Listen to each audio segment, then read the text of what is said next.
মাশাল্লাহ, নিজের ক্ষেতের সবজি তোলায় মজাটাই আলাদা।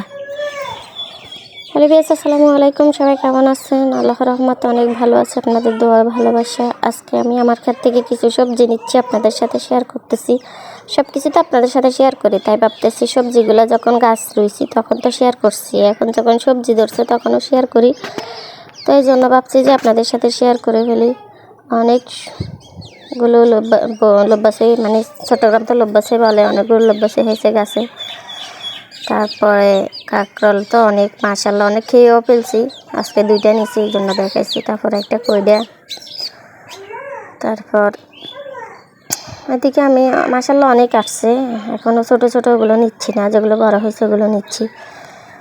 তো সবাই কেমন আছেন কমেন্টে জানাবেন, আর ভালো লাগলে ভিডিওটা লাইক করে পাশে থাকবেন। তো কে কোথা থেকে দেখছেন আমার ভিডিওগুলো কমেন্টে জানাবেন প্লিজ।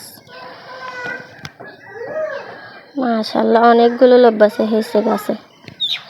এর আগেও 2-3বার নিয়ে রান্না করে ফেলছি, হয়তো আপনাদের সাথে শেয়ার করা হয় নাই। আজকে ভাবছি যে হাঁটতেছি, হঠাৎ করে মনে হইলো আপনাদের সাথে আমার সবজি বাগানটা একটু শেয়ার করি, তো ওই জন্য শেয়ার করলাম।